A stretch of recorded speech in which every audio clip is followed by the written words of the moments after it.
हाँ लिखिए विस्कोसिटी, ध्यान दो इधर, विस्कोसिटी। विस्कोसिटी की एक प्रॉपर्टी है फ्लूइड का, ठीक है, जिसकी वजह से फ्लूइड का एक लेयर जो है दूसरे को ड्रैग करता है। हर लेयर एक तरीके से नहीं बढ़ता है, कोई लेयर ज्यादा स्पीड से बढ़ेगा, कोई लेयर कम स्पीड से बढ़ेगा। और डे टू डे लाइफ में प्रैक्टिकली यही है। आइडियल, हम लोग बर्नौली इक्वेशन लिखे थे, Bernoulli equation is valid for ideal fluid लिखाए थे, non viscous fluid. Non viscous fluid में ड्रैग नहीं होता है, ठीक है, लेकिन विस्कस में ड्रैग होता है। डे टू डे लाइफ में सोचो ना, आप एक बाल्टी पानी लेकर जमीन पे फेंकते हो, तो पानी का कोई लेयर बहुत आगे निकल जाता है, कोई लेयर यही रुका रह जाता है, विस्कोसिटी है। एक लेयर रुका हुआ है, दूसरा लेयर आगे बढ़ गया है, ठीक है, विस्कस फ्लूइड है। आप ऐसे ही सोचो, जैसे हम लोग लिए थे एक ट्यूब ऑफ फ्लो लिए थे, याद करो, बर्नौली में वी वेलोसिटी से फ्लूइड निकल रहा है, तो ये हर जगह वी वेलोसिटी से निकल रहा है, हर जगह वी वेलोसिटी से निकल रहा है। ये तभी पॉसिबल है जब विस्कस फ्लूइड था, नॉन विस्कस फ्लूइड था, हर पॉइंट से वी स्पीड से निकल रहा है। लेकिन अगर विस्कस फ्लूइड रहता, यही विस्कस फ्लूइड रहता, ध्यान दो, तो हर जगह सेम स्पीड से नहीं निकलता। कंटेनर जो पाइप के से जो कांटेक्ट में, वो ऑलमोस्ट रेस्ट पे रहता, बीच वाले का मैक्सिमम स्पीड होता, बाद वाले का स्पीड घट रहा होता।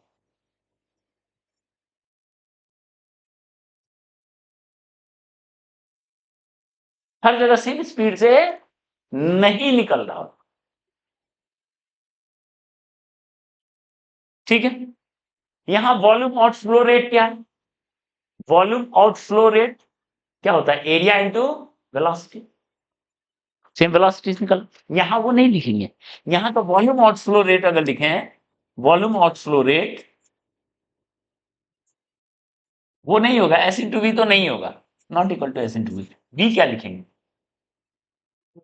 ठीक है, यहां कुछ दूसरा होता है, क्योंकि विस्कस फ्लूइड, यहां विस्कस फ्लूइड है, तो यहां पे अलग लॉजिक काम करता है, उसका एक्सप्रेशन में लिख देंगे वॉल्यूम फ्लो रेट क्या होता है। पहले थोड़ा विस्कोसिटी बता दें, बात समझ में आए? विस्कोसिटी ये प्रॉपर्टी है जिसकी वजह से one layer of fluid drag other layer, दूसरे लेयर को ड्रैग कर रहा है, बढ़ने नहीं दे रहा है, ठीक है, ड्रैग फोर्स। मतलब क्या हुआ कि अगर मान लो ये लेयर है लिक्विड का, वी स्पीड से चल रहा है, इसको इधर से ड्रैग किया जा रहा है, ड्रैग फोर्स, ड्रैग फोर्स, या बोल सकते हो विस्कस फोर्स, एक ही बात है, या एफ बी, उसको ड्रैग किया जा रहा है, ठीक है। प्रैक्टिकली भी मान लो कोई रिवर फ्लो हो रहा है, तो रिवर बेड के पास जो वाटर का लेयर है वो ऑलमोस्ट रेस्ट है, लेकिन ऊपर वाला लेयर मैक्सिमम स्पीड से जा रहा है, होता ही है, विस्कस है, ठीक है। और विस्कस फ्लूइड के लिए बर्नौली नहीं लगाएंगे, क्यों? क्योंकि ड्रैग फोर्स है, इट डेसिपेट्स एनर्जी,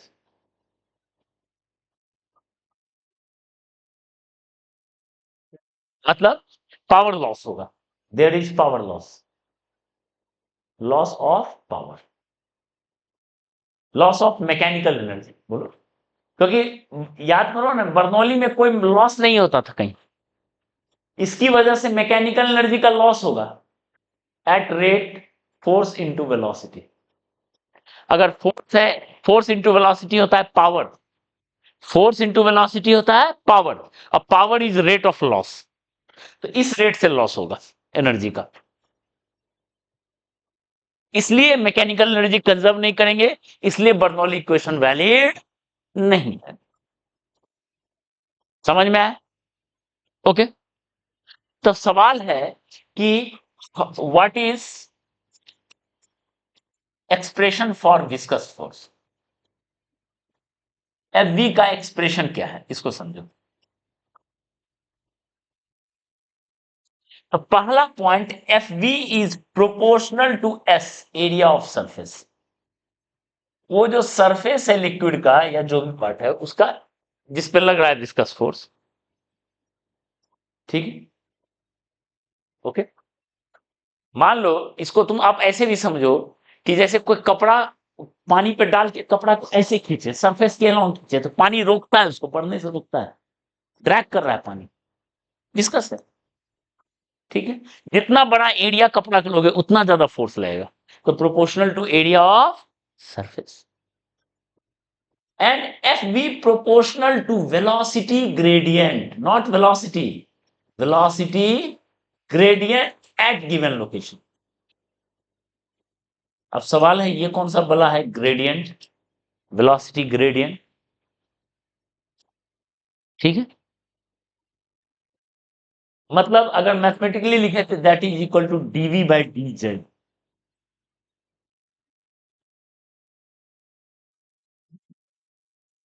ठीक है, ग्रेडियंट क्या है, gradient is rate of change with distance. कोई चीज का डिस्टेंस के साथ रेट ऑफ चेंज जो है it is called gradient.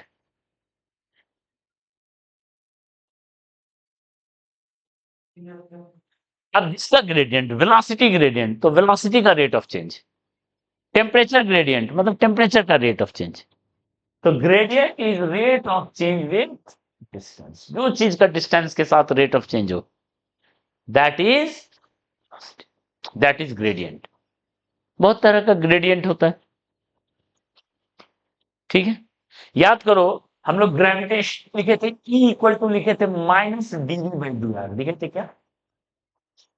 Potential को डिफरेंशिएट करते हैं माइनस साइन के साथ तो क्या मिलता है, फील्ड। ये है पोटेंशियल, ये आर है डिस्टेंस, और ई है फील्ड। तो क्या लिख सकते हैं, field is defined as gradient negative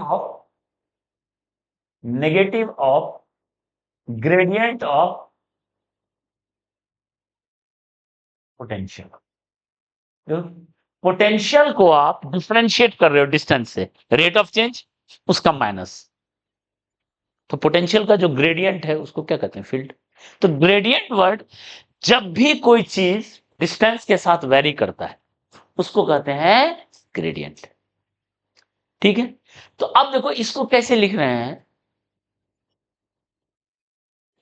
ये जैसे इसको अगर हम डायग्राम बनाए इस चीज का कैसा होगा, ये मान लो कोई रिवर, यहां पर कोई लेयर है जो वी स्पीड से चल रहा है किसी जेड हाइट पे, ये रिवर बेड अलग अलग हाइट पे अलग अलग स्पीड से चल रहा है। देखो अलग अलग हाइट पे अलग अलग स्पीड से चल रहा है लिक्विड, जेड हाइट पे वी स्पीड से चल रहा है। ठीक है, तो हम डीवी बाई डी जेड मतलब rate of change of velocity with distance, वो बताएगा क्या, वेलोसिटी ग्रेडियंट। जैसे मान लो सपोज हम मान लेते हैं v varies with z as v equal to v not z cube by h cube. h height का वो है, h डेप्थ का कोई नदी है, h डेप्थ का कोई नदी है, ध्यान दो। क्या हुआ, जेड है, रिवर बेड से उसका डिस्टेंस क्या, तो बताओ ना, जेड के साथ वेरी कर रहा है, तो बताओ जेड का वैल्यू 0 पुट करो तो वी का वैल्यू क्या होगा, बेड के पास रुका हुआ है। जेड का वैल्यू एच पुट करो तो वी का वैल्यू वी नॉट हो जाएगा, यानी टॉप पॉइंट। जेड का वैल्यू एच बाई 2 पुट करो तो वी का वैल्यू क्या होगा, V not H Q by 8, V not by 8, यानी आधे हाइट पे स्पीड वी नॉट से 1/8 हो जाएगा। इस तरह अलग अलग हाइट पे अलग अलग स्पीड है, अलग अलग हाइट पे फ्लूइड का अलग अलग स्पीड है, तो वो rate of change of speed मतलब डीवी बाई डी जेड, यहां से हम निकालेंगे डीवी बाई डी जेड क्या होगा बताओ, V not by H Q into 3 Z square, यानी डीवी बाई डी जेड क्या हो जाएगा यहाँ पे 3v0z² /h3।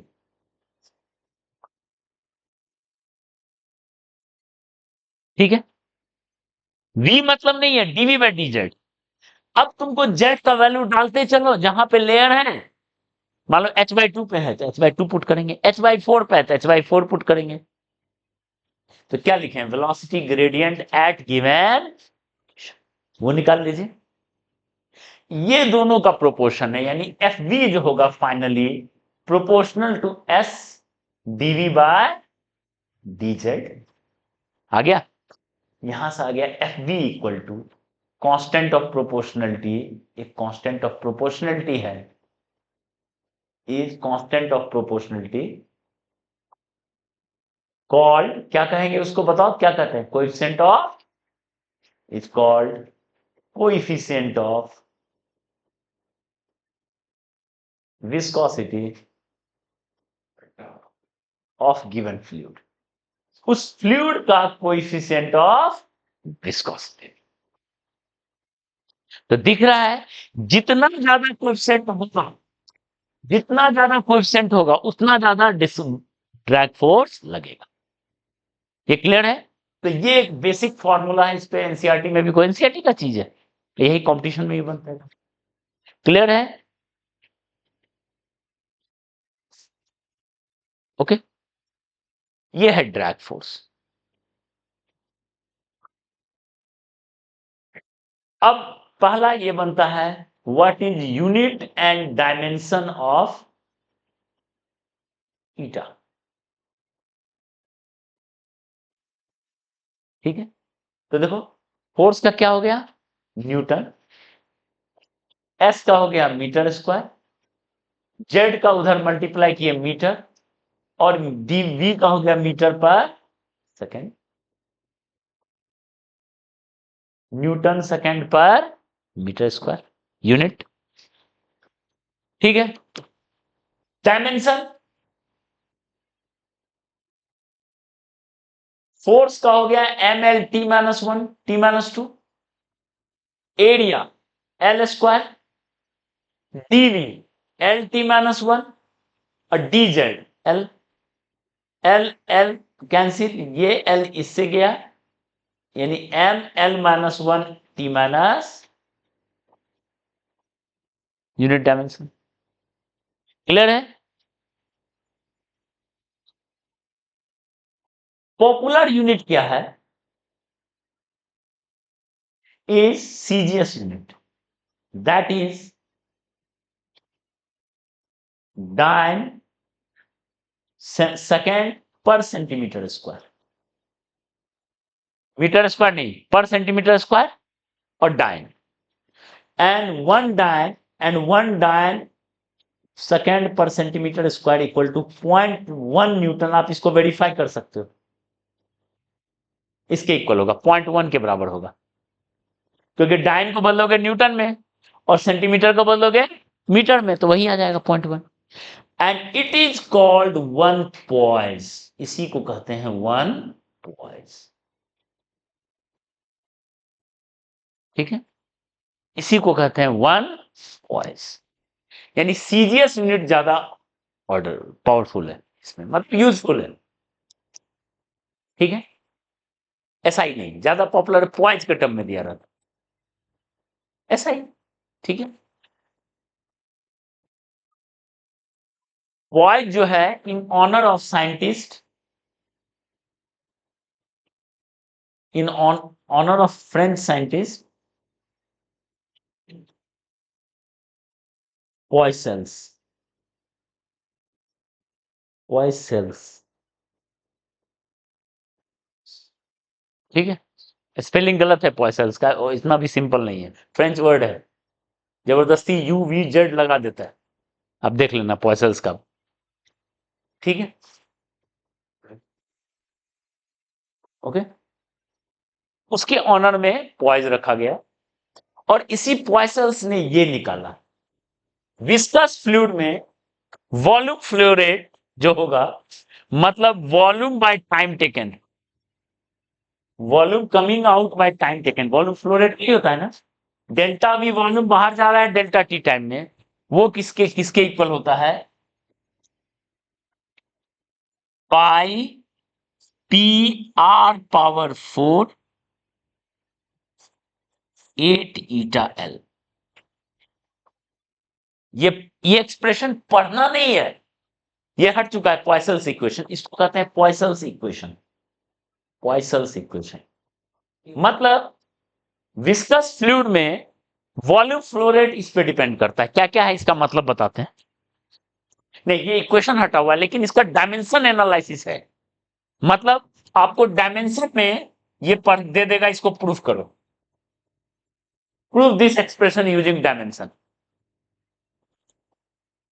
ठीक है, इस एक्सप्रेशन को डायमेंशन से प्रूफ करें। बाकी हम सबका मतलब समझा देते हैं। देखो, आप देखो यहां पे ईटा नीचे है, तो बताओ दो लिक्विड है जिसका ईटा ज्यादा होगा, ज्यादा विस्कस होगा, वो कम निकलेगा। ईटा ज्यादा होगा तो delta we by delta T क्या होगा? कम। ठीक है, अच्छा, पी ईटा हुआ कोएफिशिएंट ऑफ विस्कोसिटी, पी हो गया प्रेशर डिफरेंस। ध्यान दो, पी हो गया प्रेशर डिफरेंस, मतलब इस एंड का प्रेशर और इस एंड का प्रेशर, जितना ज्यादा प्रेशर डिफरेंस होगा उतना ज्यादा निकलेगा, इसलिए वो ऊपर में। एल हो गया लेंथ ऑफ ट्यूब, जितना ज्यादा होगा उतना कम निकलेगा, उतना लेंथ चलने में दिक्कत है। और आर है, R is radius of tube.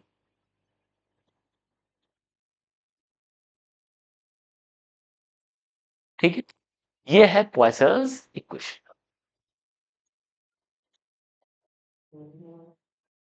ठीक है, प्रेशर हो गया, प्रेशर डिफरेंस, एल है लेंथ, तो पी बाय एन किसके इक्वल हो गया? देखो, P by N is called pressure gradient, called pressure gradient. समझ में आ रहा है? यहां भी ग्रेडियंट वर्ड आ गया, प्रेशर का चेंज बाय लेंथ। ठीक है, तो आप चाहो तो एक क्वेश्चन हम होमवर्क दे रहे हैं, इसको आप डायमेंशन से प्रूव करना। कैसे? ध्यान दो, इससे आपका डायमेंशन रिवाइज होगा। ध्यान दो, इधर ध्यान दो, डायमेंशन रिवाइज होगा। क्या बताए थे? डेल्टा वी दिया हुआ है, कोई चीज को डायमेंशन से कैसे डिराइव करते थे? दिया हुआ ये proportional to pressure gradient power A है, रेडियस पावर बी है, ठीक है, ईटा पावर सी है, रेडियस पावर बी, ईटा पावर सी, प्रेशर ग्रेडियंट पावर, तो आपको ए बी सी निकालना। कैसे निकाले थे? इधर का डायमेंशन निकालो, इधर का डायमेंशन निकालो, वेरीफाई करो। आप इसको ट्राई करके ए बी सी निकालना, आ रहा है कि नहीं, ये आप कर सकते हो। ये आपका अभी के लिए प्रैक्टिस। ठीक है, बाकी ये एक्सप्रेशन का बहुत अच्छे से बनता था, कुछ उसको निकाल दिया। इस पे काफी कुछ बनता है, बिल्कुल करंट टाइप का होता है। लिक्विड फ्लो हो रहा है, चार्ज फ्लो हो रहा है, जैसे करंट का इक्वेशन होता है वैसे इसका इक्वेशन होता है, लेकिन वो सब हट चुका है, तो पढ़ाने से फायदा। ठीक है, ये है पॉइसल्स इक्वेशन, ये विस्कस फ्लूइड का आउटफ्लो का रेट बताता है। क्लियर है? चलो, तो ये हो गया। तो ये एक एक्सप्रेशन है, ये भी समझ लो, ये इंपॉर्टेंट एक्सप्रेशन है विस्कस फ्लूइड। अब इसके बाद जो सबसे इंपॉर्टेंट पार्ट है विस्कोसिटी का, वो बताने जा रहे हैं, उसको कहते हैं स्टोक्स लॉ। ठीक है, वो अभी स्कूल एग्जाम में आता है, कंपटीशन में भी आता है, दोनों बता दें इसके बाद, जल्दी नोट कीजिए।